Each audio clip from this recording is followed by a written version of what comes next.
Hello, Ron. Thank you so much for joining me today. I am so excited to learn more about your work and passion for Black businesses. Thank you for having us on this today. Of course. But just before we get started, get into the nitty-gritty of things, can you first just tell the people who you are and what you do? Yes, my name is Ron Busby. I'm the president, CEO, and founder of the U.S. Black Chambers Incorporated, headquartered here in Washington, D.C. Founded March 2009. So last month we were celebrating our 15th year anniversary. Congratulations. And for people who aren't familiar, can you talk a little bit about the work of the USBC and its mission? Why was it created? So I was previously, before starting the U.S. Black Chamber, I was a local chamber president in Phoenix, Arizona, and prior to that was a business owner. Prior to that, worked in corporate America. So I think I bring some unique experiences. I remember my first visit, first moving to Washington, D.C., I looked on the back of our license plate, and it literally reads taxation without representation. And so that was the thrust of who and what we were doing. We're based on what we call our 5 key pillars. The first one being advocacy. We are the voice of Black-owned businesses. We are intentional about what we do, and we make sure that we're representing needs and issues and concerns of Black-owned businesses. Second one is really around access to capital. And if you ask any small business owner what their number one concern is, they'll say capital needs. But when you talk to Black business owners, they will say the top 3 is affordability, availability, and accessibility. And so we'll talk a little bit more about what U.S. Black Chamber is doing to meet the needs of those business owners. Third one is around contracting opportunities. Fourth with entrepreneurial development, entrepreneurial training, and then the last is chamber development. Awesome. And, as you mentioned, just celebrated anniversary. Congratulations. But you've led this organization, for more than a decade. So during your tenure, how would you say your role has evolved over time as far as how you're showing up for Black businesses? When I first got to Washington, D.C., I remember being in the White House for a meeting, and this was during the Obama administration. He made a comment, and he said, "Ron, you're like a voice of Black-owned business, and you're a breath of fresh air." I think so often people come to Washington, D.C., and they say to themselves, "I'm either an elected official or I'm, a business owner, and I don't want to rock the boat. So let me just get in where I can fit in." So that I don't have to end up going back to where I was prior to here. I came with a little different mission. I came prior coming here, I had a business, so I had funding. I already knew I had money. I was a single parent, so I had 2 sons. So it was really important for me to show them what good leadership could be, 2 boys. And I think where we were then, the conversation was really about minority programs. Where we are today is really about intentionality, transparency, and accountability. I'm not concerned about minority issues. I'm only focused on issues that are pertaining Black-owned businesses. The reason that that's important is prior to the election of President Biden, we always had the conversation of minority programs. We'll talk a little bit about diversity and inclusion and the attack that it's under.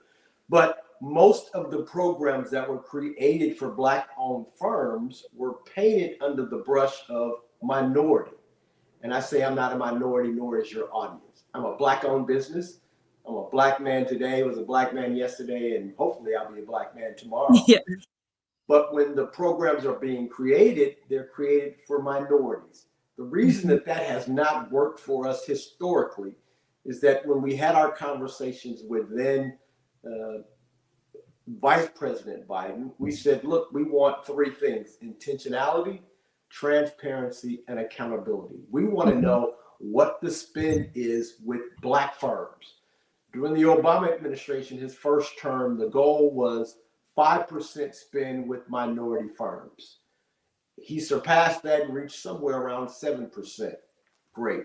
His second term, the goal was 7%. He surpassed that and went to 9%.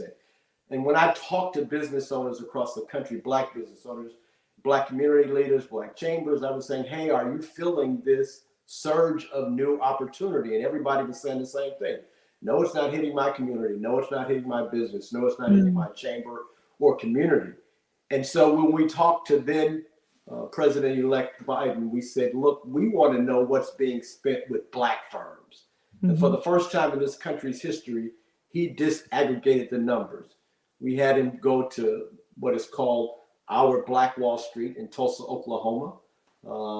And he disaggregated the numbers. And what that means to your viewers here today is that the Asian business community received 1.8% of the spend. The federal government spends $960 billion each year. President Biden has a goal of going from 11% to 15%. The Asian business community receives 1.8%. The Hispanic business community receives roughly 1.71%. And Black-owned businesses, throughout all of our years of being advocates and working hard, we pay taxes, we vote, we even pay tithes and offerings, we received 1.5% of the spend. And so you ask yourself, well, where is the rest of the spend going? White women receive 78% of the minority spend. And so when I go out and advocate, I am very intentional about what we're advocating for. I'm very transparent in reference to what is that meaning to my community and how can we increase that spend. We know that the current spend is 1.55. We're trying to get it to 3%. Roughly $900 billion, 3% of that is a huge number, and it could mean a huge impact to Black business owners and Black communities across the country. So the biggest difference I've seen since I've been at the helm at the U.S. Black Chamber is even what I do. I'm more intentional today than even I was when I first began, because I understand that we can get lost in the soup if we're just talking about the total package spend. I'm more concerned about what is spent with Black firms. Absolutely. And thank you so much for pointing that out. And, you mentioned a little bit before about capital being obviously a significant challenge to Black businesses. I wanted to know, what do you think are the most significant challenges today, and how do they compare to issues that were faced in the past? And if you even want to dive deeper on those specifics of capital challenges that Black businesses face. Well, if you ask any small business owner in America what their number one concern is, white, Black, male, or female, they will say access to capital is a concern. But when you talk to Black business owners, they will say number one, number two, and number three, as in reference to their top issues, are affordability, availability, and accessibility. We did a project in 2017 with Rutgers University where we took a Black business owner and a white business owner. Same credit score, same business plan. Black business owner, college graduate, white business owner, high school graduate. Black business owner, homeowner, white business owner, renting. Black business owner, married with children, white business owner, single. All of the things that you would think would allow him to be funded, and they had the same credit scores. Going in asking for the same $100,000, same business plan. The white firm received $100,000. The Black firm got $40,000. We are a spiritual people. We left, that business owner left saying, gosh, great, I'm going to take this lemons and make margaritas out of it. But we know that 90% of small businesses fail within the first years. And it's not because of lack of intellect. It's not because they were in the wrong business.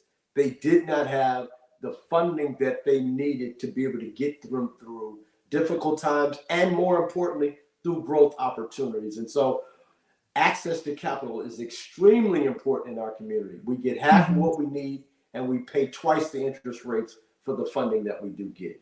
And so the U.S. Black Chamber is partnering with Lendistry to make sure that all Black-owned businesses that are looking for capital can get it.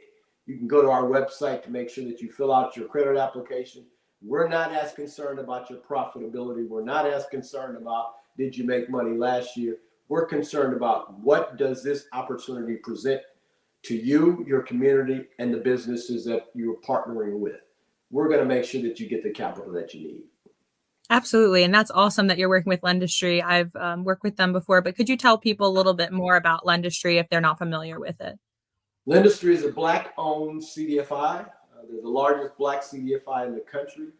They're guaranteed funded by the Small Business Administration. And they are great partners to the U.S. Black Chamber to make sure that our businesses are getting the capital needs that that they desire and have historically not been able to acquire. Awesome. And what are some of the other, resources that, you provide to Black businesses as far as helping them to ease some of the pain points and the challenges that they face? Well, we're just coming out of the pandemic, Mm. COVID-19. And during that period of time between February of 2020 and April of 2020, we lost 41% of all Black-owned businesses in this country. That Wow. represents roughly 442,000 businesses closed. And when we surveyed them, 70% has said the reason that they closed was not because they didn't have the financial literacy that most banks said that was the case, not because they were in the wrong businesses. It's because they did not have the information that was needed. And so what the U.S. Black Chamber is doing is we have now acquired an organization called the National Association of Black-Owned Broadcasters. They represent 188 Black radio stations and 12 Black TV stations. This way, we're able to get information to our listeners, to the business owners, and to the communities that our businesses are in, to make sure that the information is timely and accurate so that we can make the decisions that are needed to make sure that our businesses are moving forward. So the U.S. Black Chamber is really looking forward to having partners like the AFRO to make sure that our listeners, that our viewers, and businesses in our communities are getting the information directly from the source of Black-owned perspective. And so part of our Mhm. future is going to be more conversations like the ones that we're having today to make sure that our members and business owners are getting the information that they need. Absolutely. And congrats on that work. And now, I would like to get a little bit into diversity, equity, and inclusion. We know that DEI efforts have come under attack. As of late in 2023, Texas enacted a law that prohibits public higher education institutions from using state or federal funds to promote, support, and just put on DEI programming. A number of lawmakers in other states have also followed suit, as we've seen. What do you think about all of this? Do you feel like we have, taken a step back as a society? And, just what is your reaction to what's going on right now with DEI initiatives? Yeah, this is a crazy time, but this is not the first time we've seen this happen. It's not the first time that we've had this fight and or battle. I think if you ask the majority of CEOs around the country, they agree, most Americans agree, that diversity for this country is important and it's good for the economy. You've Mhm. got a small number of individuals that are feeling the loss, the competition now of non-white male business owners Mhm. that are competing for the same opportunities, and they are now, in many cases, losing to minority and women-owned businesses. And so Mhm. they're trying to figure out how can they keep that advantage, how can they keep that leg up. Most corporate CEOs saying, hey, we're going to continue to do what's right by our customers, our communities, as well as our employees and vendors, but it's getting more difficult for them to do that.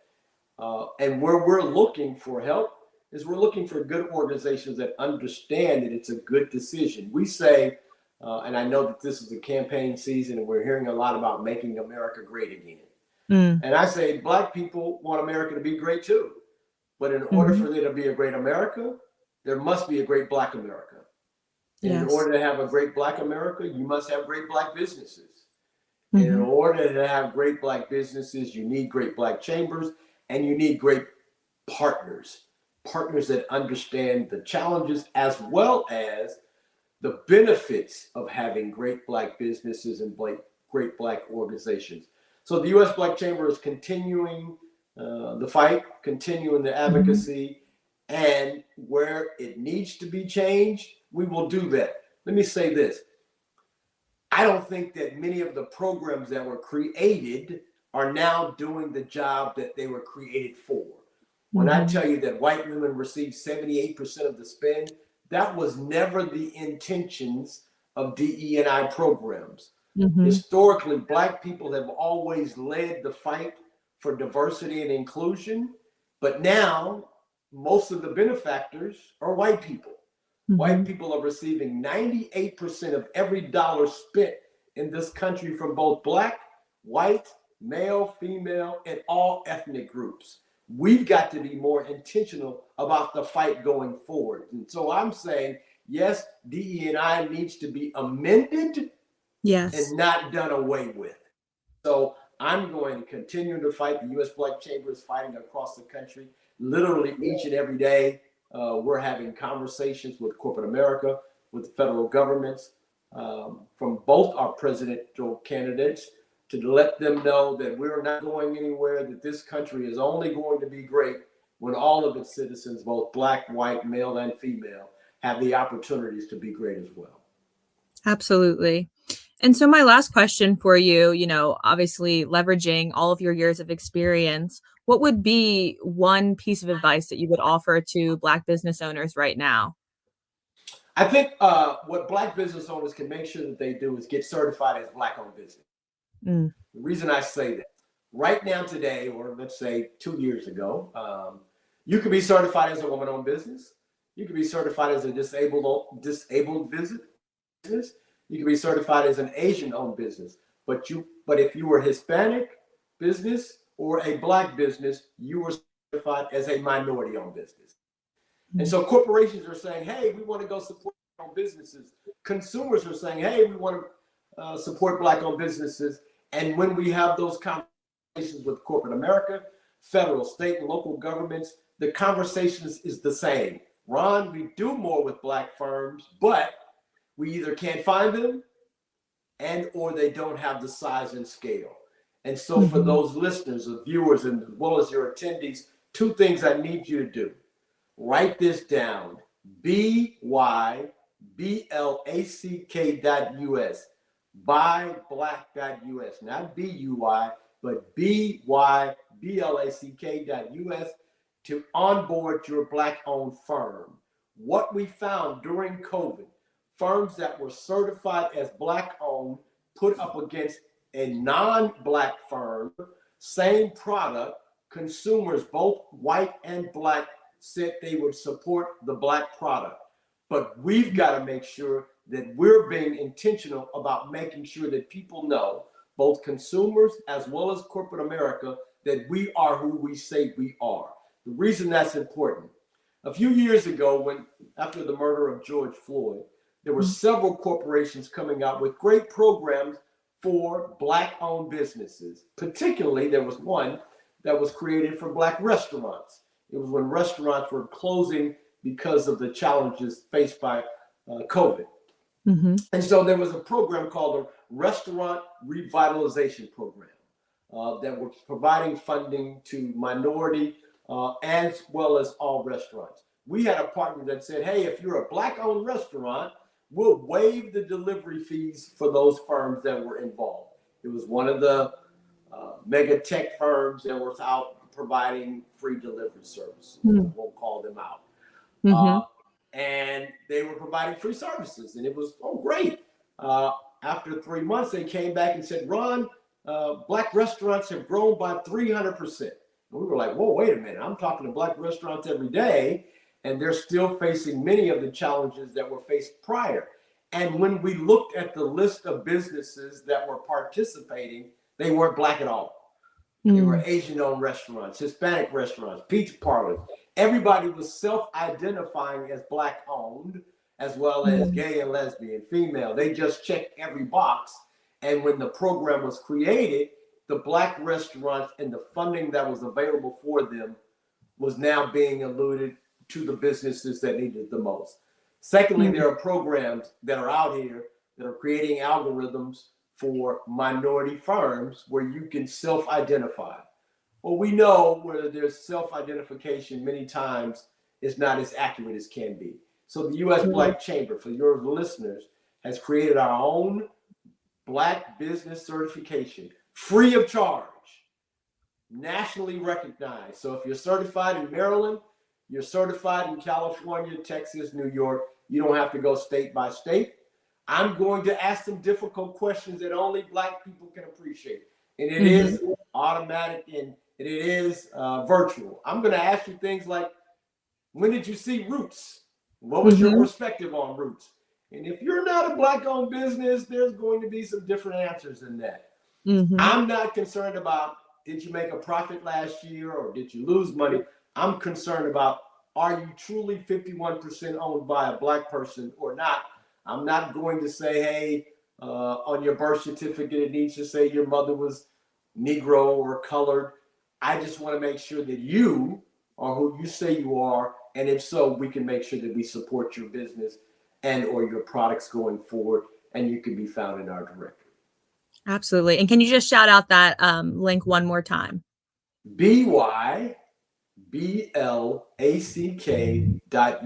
buyblack.us.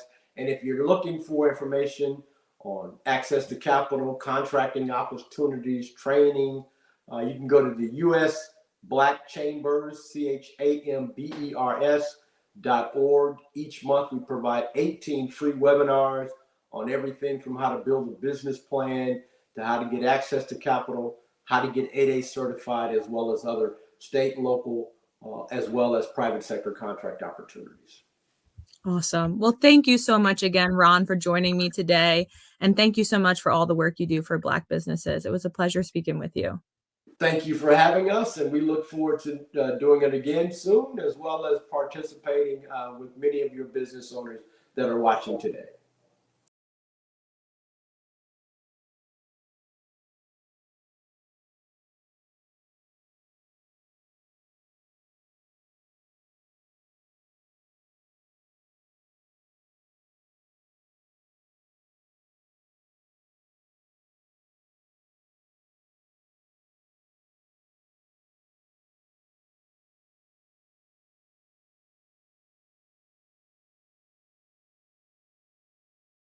Good afternoon. I am your host, Aria Brent, and I have the magnificent pleasure of being here with the co-founder and the founder of CEO of Seven Park Global, but she is a co-founder of Wifey Wines. Welcome, Ms. Marilyn Van Alston. How are you doing?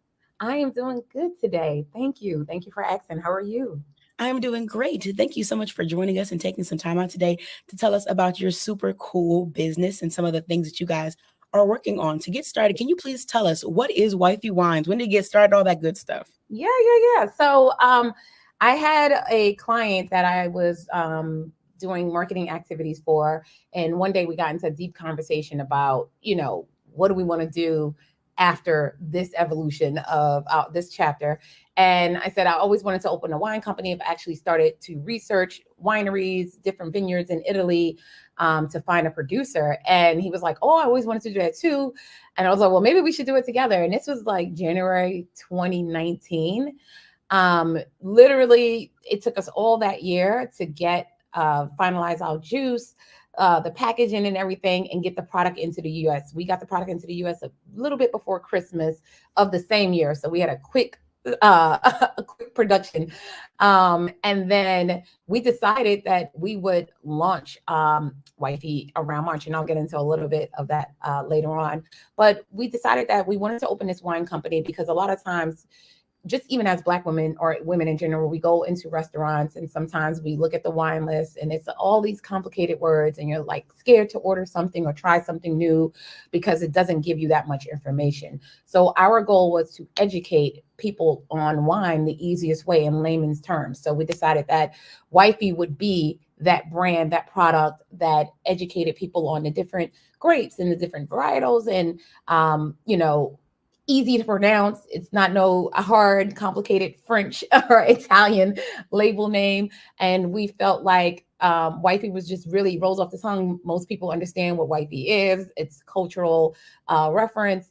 And we wanted to make sure that people, when they went into restaurants or whether they went into a wine shop, they could easily feel comfortable ordering our product and still get quality liquid, quality juice, but with an easier brand. And also they would understand the education behind it. So that was the whole start of the impetus as to why we got ready. That was the whole impetus as to why we started the Wifey Wines. Okay, wonderful. I love that. Making the wine enjoying experience a little bit more enjoyable, like you said, by simplifying it, making it understandable to the average person.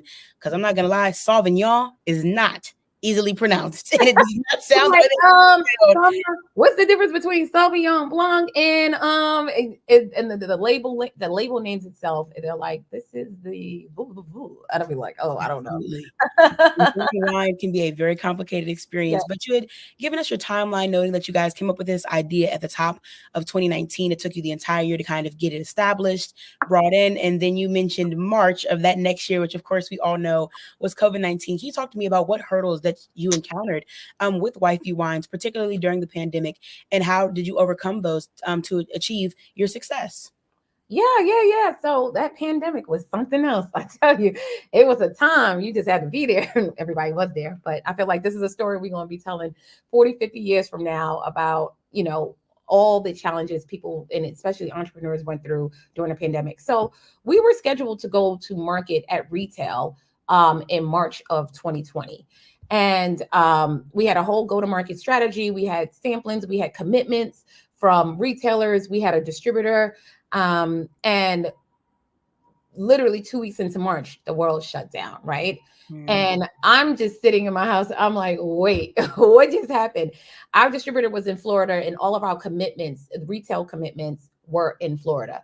The wine and spirits industry is a bit nuanced to the fact where there's 3 tiers. So there's a supplier, which is Wifey, and then there's a distributor, which is people that are in that business, and there's retailers. If you think about your local Costco, Total Wines, those are like, regional brands that nationwide and regional brands that everybody know. But as a supplier, I can't sell directly to Costco. I can't sell directly to Total Wine or your neighborhood wine shop or your neighborhood liquor store. I have to go through a distributor. And I can't sell directly to a consumer unless I go through an online retailer that's licensed in that business. So think about 2 weeks into March, you have this whole plan, you have your commitments, you're ready to go. The world shuts down. We lose our contract with the distributor. We lose our commitments to the retailers. And so we just have 600 cases sitting in the US market. By the way, we import our wine from Italy. So we fought to get it in here, and then we just have it sitting here, like no way to sell it, no way to move it, because I need a distributor. I ended up calling a retailer, a huge retailer that's in the DMV area. And I said, listen, this is what I'm dealing with right now. I don't know where to go. I know the world is shut down. What do you recommend? What's any advice you would give me? And he was like, you know what? I'm going to connect you with a local distributor out here. And I believe in you, because me and him had worked on previous businesses. I helped build the Ciroc brand as well. And he's like, I believe in you. And I know that if you have this new brand, I know it's going to go. So I'm going to connect you to the distributor.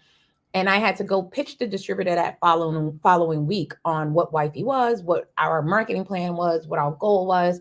The distributor loved it. I remember him calling back like a couple of days later. He's like, okay, send me the cases. And I was like, okay, how many cases do you need? I think he's going to say like 100, 150. He said, send me all your cases. And I said, all of the cases? He's like, send all of them. Now, this is like, we're in our house. I don't even know if like people are really on social media like that, or we're doing a bunch of lives, or we're all just locked in though. And it's only essential workers going outside. Right. And we ended up shipping him the 600 cases to get it to him. And 2 weeks later, this guy calls me and he's like, okay, that's done. So can you send me more cases? And I said, wait, hold on. Where are the cases that we just sent you? He's like, I sold them all. I sold them across the DMV area. There were 100 stores, like 150 stores. I sold them all. And I'm like, okay, wait, because we have to go get more product, and our product comes out of Italy, and we didn't even think that we were going to sell all of these cases this quickly. So he's like, okay, well, can you get it to me in like the next month? And as you know, as an entrepreneur that is dealing anything with borders, you know, if you're importing your product, you had to deal with shipping, planes, and that was not the best during the pandemic.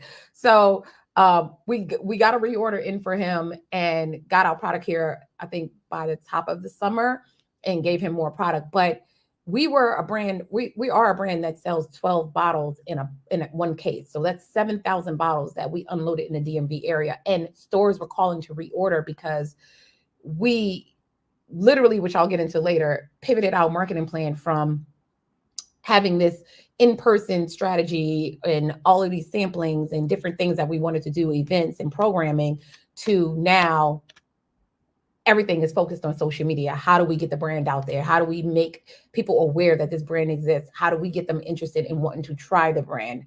And it was working because people were going to these retail stores and ordering from the outside of the store because they couldn't go in and peruse around the store. Remember, you had to stand outside to order stuff. So people were walking up to windows and saying, "Do you have the new wifey? I would like to try it. I want to buy it." So that was how that was our start in the pandemic. And it was a very crazy start. You don't always hear these lucky, successful stories. But we were lucky enough to be able to pivot. All right. And pivot you did. You made it work and it worked out in your favor. So you talked about, people and the struggles that they endured during the COVID-19 pandemic. One of those being the inability to kind of shop as usual, where there was no casually browsing, picking up, "Ooh, this looks interesting." Like they kind of had to move with intention and know what they wanted. Can you please tell us, what is it that people can get from you guys? What is your guys' selection? What wine options do you have? What are you currently offering? What can we anticipate furthermore? I know you guys got some stuff in the work. Summertime is on the way. Yeah. So we are actually rebranding now. So we learned a couple of hard lessons during the pandemic, even though it was great, business was great, but we learned a couple of hard lessons on how you import and the taxes and fees that you bring in. So we looked at the brand again and decided, oh, did you lose me? No, I can still hear you. Oh, okay.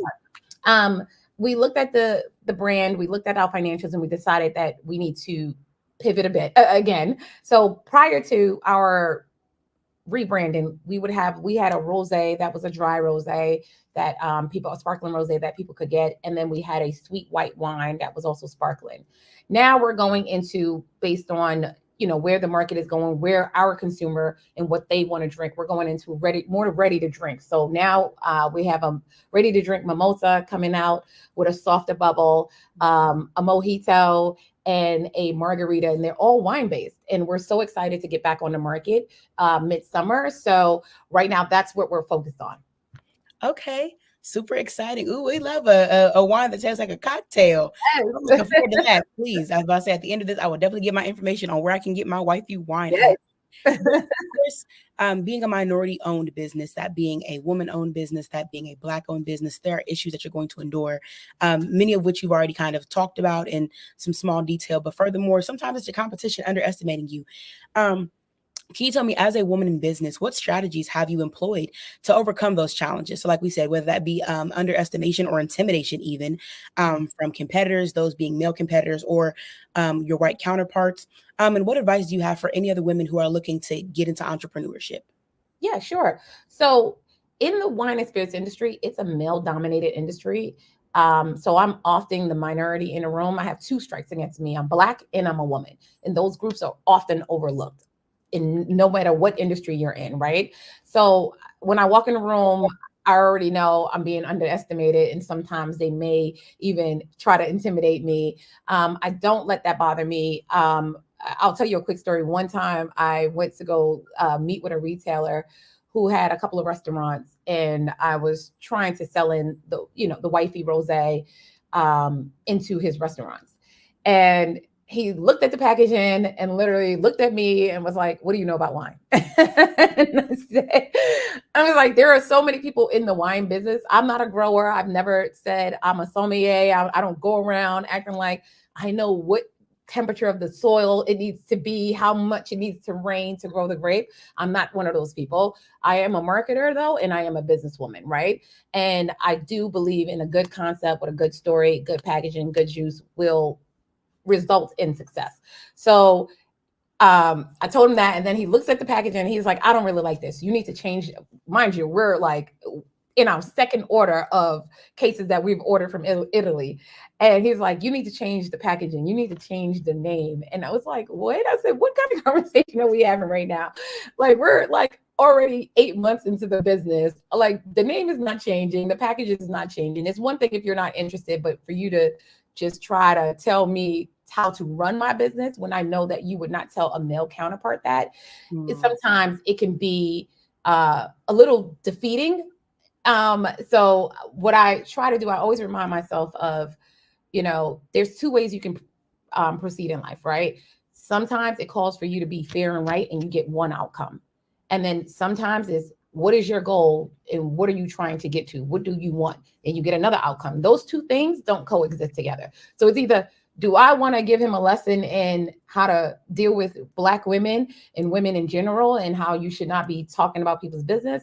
Or do I just want to make sure we get shelf presence at these restaurants and get to my goal? Because at the end of the day, I'm not going to a barbecue with this guy. I'm just doing business with this guy. Your opinion of me or women in general does not bother me. It doesn't mean anything to me. So I always remind myself of that before taking anything to heart or making it personal. It's about, do I want to be fair and right in this situation? In some situations, don't get me wrong, call for being fair and right. So sometimes I might, you know what, let me check you on this. But some situations, because of maybe a deal or a pathway to success, it calls for you going in there to get what you want and you leave nothing on the table, right? So my advice to other entrepreneurs is, especially women, is sometimes people are going to test you. It's about whether you want to be right and fair and you want to stand on a hill and argue about it, or, because some people are just challenging people and that's how they live their lives. And whatever you're going to say to them might not even matter. Or do you want to get what you want? Because those are two different pathways and two different outcomes. Absolutely. Picking and choosing your battles is, I think, a lesson that once you learn it, you don't forget it for sure. So I'm really happy to hear that you overcome those. And thank you for sharing that with anybody else who might be in need of hearing that. For our next question, can you talk to me about some of the things that you've been intentional with throughout the development and the growth of your business? So obviously you've learned a few lessons yourself. You talked about with the importing, of the wine. You talked about, like you said, picking and choosing your battles. And then you guys had to become really reliant on social media at a time in which where you weren't planning to. What are some things where, like, for my brand to reach its target audience, for sales to be their most successful, and for us to just kind of thrive in general, what are some things that you've been like, this is not changing, we are intentional in doing this? I think I can give you two things. Being intentional, the one thing I wanted to make sure we continuously reminded ourselves was that we started this brand to educate people on wine in the easiest ways possible. So even when we go out to market, any marketing material, marketing assets, we want to make sure that we are doing just that. That's our goal, right? So, we're more of a celebratory brand. We believe in celebrating every moment in your life, not just, the big ones, but the small ones too. Those all matter, pat yourself on the back. But also we want to make sure that we are educating people on this wine. This is how you order it. This is what you eat it with. This is what you pair it with, or whatever, doing our best in that area. My partner, who's also Black, he owns Rap Snacks. And I think as an entrepreneur, to be successful as an entrepreneur or to even open up a brand, I think your thought process has to be different. I always tell people the story. I seen Kobe Bryant, an interview many years ago. And although he's not responsible for this approach, this way of thinking, he made it popular. He would always say that it takes 10,000 hours to be best at something, to be the best at whatever it is that you're trying to do. 10,000 hours, you need to invest that time, whether you do it all at once or whether you break it up over years. But you got to get close to 10,000 hours to be kind of good at it. And then later in an interview, he goes on to say about how he practices and how he gets ready for a game, how he makes sure he's number one because he practices in the unknown. My entire career, I have taught myself, and it resonated with me because my entire career, I literally would teach myself about how do you grow a business? How do you still get to your goal? Even in the unknown, aliens can come down tomorrow, and everybody's like, wait, what? How are you still getting to closing that deal? Or if you're making money or your goal, how are you still doing that? And that takes a different thought process, as opposed to you being reactionary. So he would say that he would practice in an arena and he would just randomly tell his team to kill the lights in the arena so that he would still be focused on the net and making that goal. Like, how do I still make this shot no matter what? He would practice with like an audience booing him with loud music so that he would know that my end goal, I'm focused. I'm laser sharp focused on this end goal. And it's something that throughout my career, and probably it's sharpened now more because the pandemic was really like somebody killing all the lights in the arena. And then I was like, wait, okay, what do we do now? But I had prepared my whole entire life for that pivot. Like, okay, all right, they killed their lights in the arena. Okay, I do know one thing. What is my ultimate goal? To get this bottle into a woman's hand. I want to imagine a businesswoman coming home and having a glass of wine. I want to imagine a woman on her way down the aisle and she is celebrating all her moments with wifey.